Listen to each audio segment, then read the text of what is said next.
అండి అందరికీ welcome to Swathi food blogs. ఈ రోజు అరటికాయ బజ్జీ ఎలా వేయాలో చూస్తున్నానండి. ఇది రైనీ సీజన్ కాబట్టి మంచి వర్షం పడేటప్పుడు వేడివేడి బజ్జీ వేసుకొని తింటే సూపర్గా ఉంటుందండి. దానికి కావాల్సిన అరటికాయలు ఆల్రెడీ కట్ చేసి పెట్టుకున్నానండి.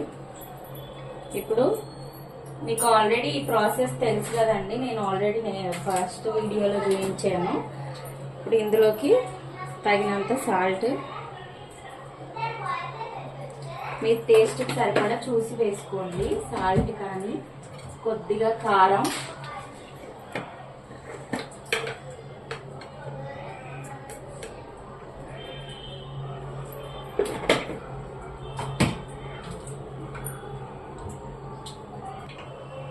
ఒక స్పూన్ వామ్ వేసుకోవాలండి. వేసేసుకొని వీటిని మంచిగా కలిపేసుకోండి. సోడా మీ ఇష్టం అండి, వేసుకుంటే వేసుకోండి లేకపోతే లేదు. నేనైతే వేయను, సామాన్యంగా ఇలాగే చేస్తాను, బాగా వస్తాయి. ఇప్పుడు కొద్ది కొద్ది వాటర్ వేసి కలిపేసుకోండి. చూడండి, ఈ విధంగా కలిపి పెట్టేసుకోవాలి. ఇప్పుడు పక్కన ప్యాన్ ఒక కడాయి పెట్టేసుకొని ఆయిల్ వేడి పెట్టుకోండి. ఇందులోకి చూడండి ఆయిల్ వేడైపోయింది. ఇప్పుడు ఇందులో ఇలా డిప్ చేసేసుకొని ఇలా వేసేసుకోవటమేనండి. సేమ్ యాజ్ ఇట్ ఈస్గా ఇలా చేసుకుంటే, సాల్ట్ ఏదైనా కానీ ముందే చెక్ చేసుకోవాలి. చెక్ చేసేసుకొని వేసేసుకోవడమే.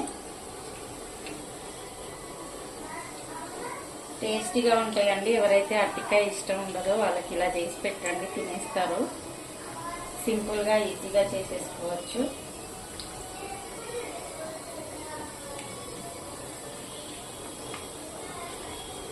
దీంట్లోకి సాస్ వేసుకొని తినండి, చాలా బాగుంటుంది.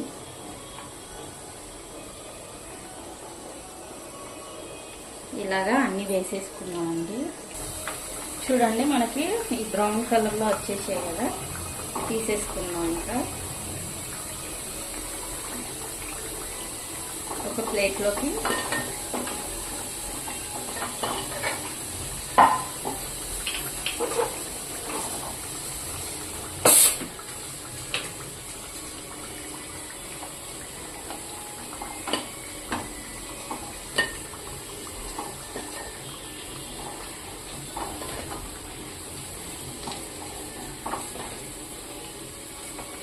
ప్లేట్లోకి సర్వ్ చేసేసుకున్నాం అండి.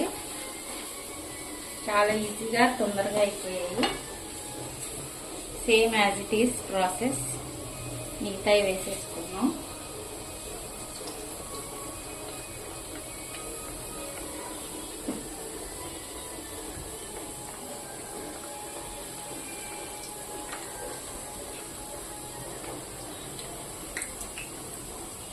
ఇలా వేసేసుకుంటే సరిపోయిద్దండి. చూడండి, మన వేడి వేడి అరటికాయ బజ్జీ రెడీ అండి. ఒకసారి చూపిస్తాను. మంచిగా ఉడికిపోయిద్ది, టెన్షన్ ఏం లేదండి. చూడండి,